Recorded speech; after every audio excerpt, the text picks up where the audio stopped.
Welcome to the Crone Stories. I'm Karen. This is a podcast for women in the middle of their lives, and each episode is one woman's story told with care. Before we begin, two small things. If you have not followed the show yet, please do that now, wherever you're listening. It's the one thing that helps these stories find the women who need them. I'm also gathering stories for season 2 right now. If you are somewhere inside your own becoming, or you know a woman who is, I would love to hear from you. You can find me at karenamy.com or check out the form in the show notes. And now, this is one of those stories. Welcome to the Crone Stories. I'm Karen. I want to talk for a minute about letting go, because today's story turns on it, and because letting go might be the most misunderstood instruction any of us are ever handed. We hear it everywhere. Let go, surrender, allow. It gets said so gently and so often that it starts to sound like nothing, like giving up in nicer clothes. But the people who have actually taught me this, mentors of mine, were never talking about giving up. Byron Katie built an entire practice on a single idea. When I argue with reality, I lose, but only 100% of the time. Peter Crone, the one they call the mind architect, spends his life showing people that the story that they feel trapped in is the one they authored, and that the freedom is loosening the grip on it. And this is not a new idea. Long before anyone called it letting go, people were reaching for the same truth in plainer words. I grew up with the Serenity Prayer. My father was an alcoholic, and those words were in the air for my entire childhood. Grant me the serenity to accept the things I cannot change, the courage to change the things I can't, and the wisdom to know the difference. I have leaned on that prayer most of my life. And it took me a long time to understand that the hardest of the three is not the courage. It is the accepting. It is the letting go. Here's what none of it tells you plainly enough. This can get harder with age, not easier. Because by the time you reach the middle of your life, you have evidence. You have a long list of the times you trusted and were let down, held on and lost anyways, opened your hands and got nothing back. Every one of those becomes a reason to grip tighter, to brace, to decide that the safe thing is to control what little you can and expect nothing from the rest. And yet some women find that those very same experiences, the hard ones, the ones that could so easily close a person down, they become the exact thing that opens them up. Today's woman is one of them. She lived on the closed side for more than 30 years, in a body that hurt, in a life that she was sure was being done to her, gripping so hard that even her own house would not move. And then something loosened in her, and everything changed. Her name is Charley. This is her story, told in my voice, shaped from an hour we spent together, and read back to her before anyone else heard it. Here's how it went. There is a thing that happens to a lot of women as we age, and it is the opposite of what you would hope. We get tighter, smaller. We pull in. Year after year, the list of disappointments grows longer. The parents first, then the partners, then the children and the grandchildren. And somewhere in there, a woman can decide, without ever quite deciding, that the safest thing left to do is to want less. And then there are the women who go the other way, who get to 60 and crack themselves open instead. Charley Lewis is one of those. But she did not start there. She started among the waiting ones. You plod along, she once described her own life to me. You're very reactive. Life comes at you and you deal with whatever's coming. For a long time, she did not know that there was any other way to live. And that not knowing is where her story has to begin. Because everything that came after only makes sense once you understand how tightly she was held. She was a realtor for 45 years, and a good one. She could walk into a stranger's house and know how to sell it, could feel what a place needed and find the person who would love it. That was her gift and her living. And for most of her adult life, it was also her identity. But underneath that competence was a woman who had been building a wall around herself since she was a little girl. In a household with a father who was cruel, learning early to hide whatever was soft so that no one could reach it. She has told me in her own words that her words are simple, but her emotions are complex. That what she showed to the world and what she carried inside were two totally different things. The wall kept her safe. It also kept her alone inside her own pain. And there was a great deal of pain. By her 50s, every cell in her body hurt. There was a name for some of it, fibromyalgia, but that name never covered the whole of it. The exhaustion, the trouble sleeping, the way ordinary food turned on her, the bloating and the racing heart and the anxiety that arrived without being called. Her joints ached. She moved through her days angry and honest enough now to say so plainly. Angry at her husband, angry at her children, angry at the dishes that weren't done, angry at 100 small things that were never really the thing. She believes now that the anger and the resentment were feeding the illness, that her body was doing precisely what her mind kept telling her to do. The body is intelligent, she says. When you spend years telling it that everything hurts and that no one sees you, it finds a way to make the pain visible, almost like a cry for help. She thinks a great many women her age are carrying exactly this and being told that it's only hormones. She thinks that it goes deeper than the hormones. She believes it's more than that. She thinks that it goes deeper than the hormones, deeper than anyone lets on. But she could not see any of that yet. That is the part she wants understood. She was not weak and she was not unwilling. She simply did not know what she did not know. Going along every day, doing the same things she had always done, and somehow expecting it to come out differently. She felt like a victim of her own circumstances, with no real say over any of it, certain that the cause of her unhappiness was always someone else.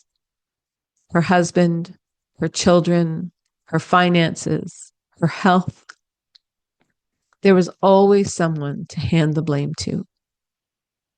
And here's the part she can almost laugh at now.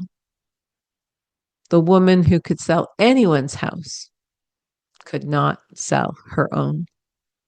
The house was beautiful. It had been in a magazine, kind of country property with wide plank floors and a stone fireplace and a pond out back, grass running off in every direction. Her husband had poured years of work into the property. She put it on the market at a fair price because she was experienced and educated and knew exactly what she was doing. And then she watched it sit. Months passed, then years, 4 of them. People came through and admired it and left and never called. She lowered the price. She finally hired another agent, thinking that the problem might be her. And that agent could not sell it either. You can imagine what that did to a woman who had spent 45 years being good at one thing.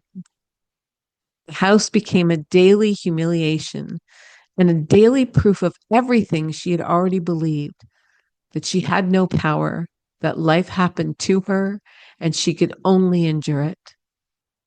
She was down on her hands and knees before yet another showing that would lead to nowhere, cleaning a house that she had actually come to resent. And the words coming out of her that she would never normally say, "This fucking house." She remembers thinking, what the fuck? She was crying. She was at the absolute end of herself. That was the rubble. A tight body and a hurting body and an angry heart and a house that would not move. All of it stacked into proof that she was powerless. And she still cannot say how, but a CD of The Secret found its way into her hands. She watched it the way she did most things in those years, arms folded, talking back to the screen, certain it was the most ridiculous and corniest thing that she had ever seen. But somewhere after it ended, a smaller thought surfaced, quieter than the skepticism. What if? What if I just tried it? She decided to try it the whole way with nothing held back. One of the things the movie said was to write down what you wanted as though it had already happened. So she sat at her kitchen table and did exactly that. She wrote that there would be buyers for the house. She gave them names, a woman named Karen and a husband whose name she has since forgotten. She wrote that they would have 2 children. She wrote that they would come from Richmond Hill. She wrote the price she wanted and the day she wanted them to close. Then she stuck the paper to the fridge. And then she did the part that I think was the true turn. Harder for her than the writing, and that was to let it go. She set up an open house and posted it around, including out in Richmond Hill, because she was following through on what she had written. But on the day of the open house, she did something a realtor is not supposed to do. She handed the open house to her husband and her daughter and told them to call her only if someone showed up. And she drove into town to her shop. For the first time in 4 years, she stopped standing guard over the outcome. That afternoon, a friend turned up out of nowhere and swept her off to lunch.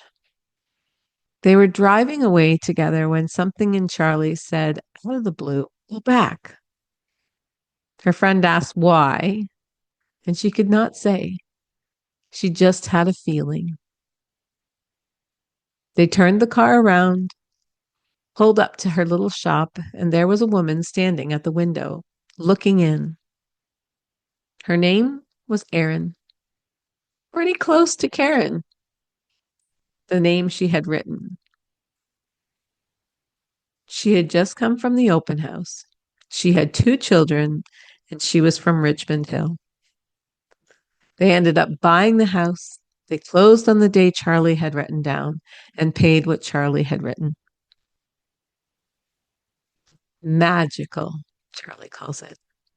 And that is her word, the one she still reaches for all these years later. She had been living so far inside herself for so long, so certain that her way was the only way, that she had not even known another way existed. And here was the world cracking open to show her a new way. It would be easy to hear that as a tidy piece of wishful thinking and miss what was actually happening underneath, which is the part that Charley most wants people to understand. The house did not sell because of a piece of paper. It sold because she finally loosened the grip she had kept on her whole life. The paper was only the symbol. The letting go was the work. This is what manifestation gave her. And she is clear that it is the center of everything that followed. It was never really about the house. It was a way of learning to lean on something larger than herself. A key, as she puts it, to a higher power, to the universe, to God, whatever name she had given it on a given day. For a woman who carried so much and trusted herself so little, who had never quite believed she could count on her own judgment, that was an enormous relief. If something greater than her was holding part of the weight, then the whole of it was no longer hers alone to force. The pressure came off. And once the pressure was off, something she had never had the room for began to grow inside her. She became brave. The bravery showed up everywhere once it started. Around that same stretch of her life, she found a man in Newmarket doing energy work, and she went to him skeptical, the way she went to everything, and the pain in her body eased. It came back, and he worked on her again, and it eased again. She remembers telling him, half joking, that in her next life she wanted to be a healer. And he looked at her and said, "Why not in this life?" That landed somewhere deep. She started taking courses. She opened a small clinic of her own. She began doing energy work on other people, wanting to give them what had been given to her. And as she let go of the woman she had always been, her body slowly let go of the pain it had been holding on her behalf. Then came a message she could not shake, persistent as a song stuck in her head. Call yourself a psychic. It made no sense to her, and it ran against her Christian upbringing and everything she thought a sensible woman ought to be doing. So she ignored it, and it only got louder. So she did the brave thing again. She booked a table at the psychic fair at the Huntsville Mall, and her husband built her a little structure to sit in. She put out a sign with no idea what she was doing, having never given a reading before in her life. The first woman who sat down wanted to reach her late husband. Charley closed her eyes, and all she could see was a pile of rocks.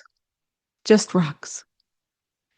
She said so, feeling like a fool, and the woman dissolved into tears and told her that every weekend, for as long as she could remember, she and her husband had gone out together to gather rocks and bring them home. There really was no stopping Charley after that. She became an auctioneer, too, of all things, because that is what happens to a person who has stopped being afraid of herself. The list of things she can do simply gets longer. She has spent her whole life surrounded by people who saw the world one way. From the moment she put herself among the people who saw it differently, her own view of it changed completely. If you don't know, you don't know, she says. And then one day you do. She is not the same woman anymore who could not sell her home.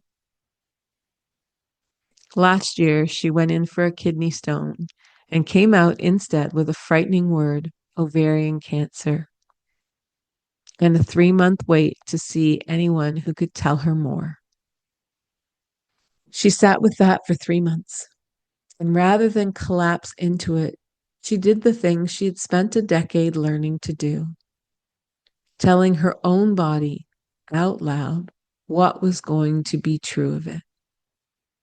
I am energy, she said. Nobody else is in control of me. When she finally saw the specialist, it was not cancer. She makes no grand claim about having cured herself. She holds that lightly. What she knows is that she walked through those 3 months without the old fear and without the old wall. Not everyone came with her. When a woman changes this much, some of the people around her cannot follow. And Charley lost a few of them along the way. She grieved that at first, and then made a kind of peace with it, the way she always returns to that old saying that people come into your life for a reason, a season, or a lifetime. The hardest thing she has had to learn, she will tell you that she's still learning it, was to simply notice her own resistance, the bracing that had always been her default since she was 20. I had to build the wall to protect me, she said to me once, almost in passing, as though it were nothing. And just as quietly, it's okay to let go. Those two sentences are the whole of it: the wall and the letting go, the first half of her life and the second. What brings her joy now is not complicated. A river flowing, Celtic music, her husband, her 2 children, Cody and Maddie, the trees outdoors, the plain freedom to experience her own life. Small and ordinary things held by a woman who once could not feel any of them through the pain. She came up out of the depths, is the thing. She was at the lowest of the low, in a body that hurt everywhere, in a life she was sure was being done to her, and she found a way to move forward anyway. That's what she wants you to take from her story. Not a method, not a set of instructions, just the fact of it, that it can be done, that the outside world is not nearly as much in charge of you as it feels when you are down on the floor. She did not believe that for most of her life. And then she did, and it changed everything. And she will tell you, with the plain wonder of someone who still cannot quite get over it, that life is fun again. It is a gift, she says, if we choose it. Thank you, Charley, for sharing your story. That is the story as Charley gave it to me. After I shape each woman's story and read it back, I ask her to sit with me a little longer and answer a few questions in her own voice. Not to retell what you've just heard, just to speak to you directly from where she is standing now. Charley, thank you for trusting me with all of it. And welcome, Charley. Welcome, Charley. Thank you, Karen. So the first question is, what was it like to hear your own story told back to you? When I read the paragraph or the story, I found that it transported me back in time. And this was a few years ago, probably like 20 years ago now, or 15 years ago. And so I found that it just took me back into my kitchen. It took me back into scrubbing the floors and taking a look around my house and being so distraught. And it wasn't kind of a pleasant place to be, but it was interesting to be able to sit here today and reflect back on what happened, and how I was feeling at the time. And it kind of reminded me of a chapter in my life, and realizing that I don't carry that anymore. I don't need to carry that anymore. It doesn't serve a purpose for me. And it was a time and a place, and it was a great learning experience. And it catalyzed me forward in a sense to be able to change things for the better and be a creator of my life. Oh, that's awesome. That's awesome. Yeah, it's good to hear that reflection and kind of know where we were and where we are. So Okay. that's great. Yeah. And the second question was, what is alive in your life right now? I'm going to say what feels alive in my life right now is my soul. My soul um, probably daily sings where I didn't know that it could before for many, many years. But now I actually can look around just about anywhere and find beauty. And this makes my soul sing and it makes me feel like I want to dance. And I get excited for life now and I get excited for new experiences just by observing the greatness and the beauty around me. Oh, that's awesome. What a beautiful place to be. That's great. And then question number three. If a Mhm. woman listening is three steps behind you on this same or similar path, what would you want her to know? I would probably want her to know she is far greater than anything she believes she is at this time. So we can connect to much greater power, much greater love, much greater joy by simply allowing that. I think. As I kind of had explained a little bit in my story, I find that um, when I connected with something greater, I think it was because of all the negative energy and things like that that I had experienced in my life. I didn't know that other things were possible. And I want people to know that anything is possible and that you have the ability to tap into something that can catalyst you forward in your life and that you can achieve anything you desire to achieve by believing, by knowing, and by feeling. You just actually have to choose to do that. Good advice. Thank you so much. Thank you for allowing me to tell your story. And thank you so much for coming back on and giving the reflection answers. I appreciate that. I think that changing the perspective and the way that we look at things, which is exactly what your story has brought forth, I think is important for women and men of all ages. So I really respect that you honored me with your story. So Well, thank you thank so you. much. Thank you so much, Karen. And I just kudos to you. I'm so glad you're doing this. And I know and I see that it's coming completely from your heart. And I know you're going to help many people. So thank you. Thank you. Thank you. Thank you, Charley. Before you go, stay with me for one small piece. I call it the sitting. A few quiet minutes to carry something with you. The thing I keep from Charley's story is not the house and it's not the paper on the fridge. It is the loosening. The moment a woman who has held on tight her whole life set something down and let the world meet her halfway.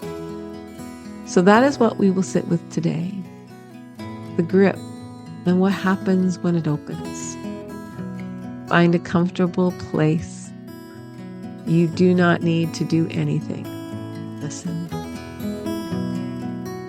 Let whatever you are holding be held so by something other than you. Settle in to where you are. You do not have to sit up straight or do this well. Just let yourself be where you are. Let your eyes close if that feels right. And let your breath be exactly as it is. You do not need to change it. Just notice it moving. When you're ready, take one slow breath through your nose and let it out slowly.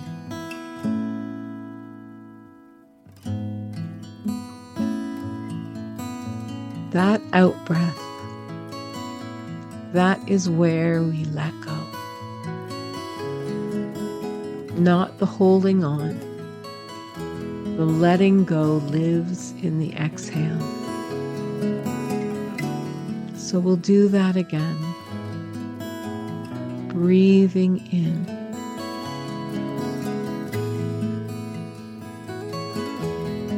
And out. And as the air leaves, let your shoulders come down from your ears. Breathe in and out. And this time, let your jaw soften. Let your tongue rest. There is nothing to solve here.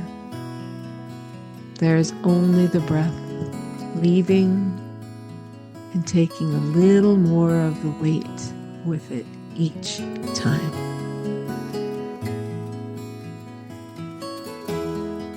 Now we are going to lengthen the exhale. This is the part where the body remembers how to let go.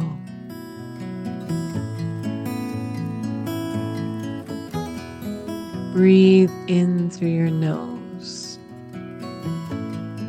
Allow yourself to count to 4 or 6, wherever you feel that you can make it.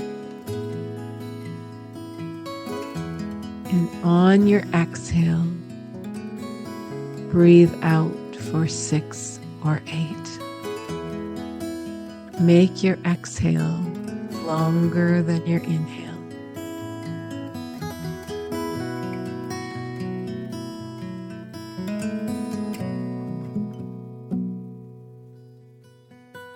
Again, breathing into a count of 4 or 6. And an exhale to 6 or 8, making it longer than your inhale.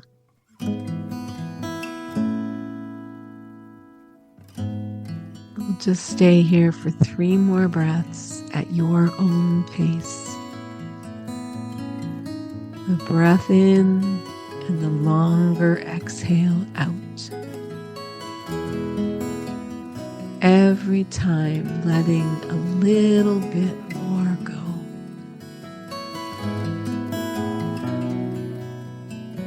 Nothing to hold, nothing to fix, just the breath out.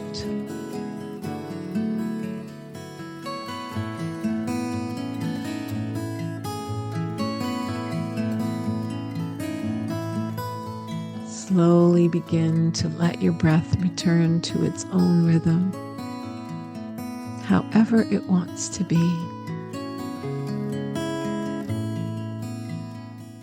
Notice that you did not have to force any of it. You only had to stop holding on. The letting go is never something to achieve. It is just something to allow.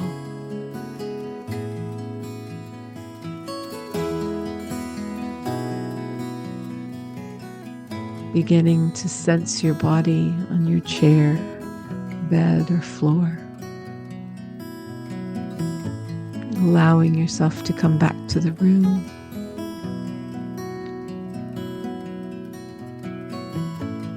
When you're ready, you can open your eyes. And I invite you to carry that long exhale through your day. Thank you for joining me. If today's story moved you, send it to one woman you can name.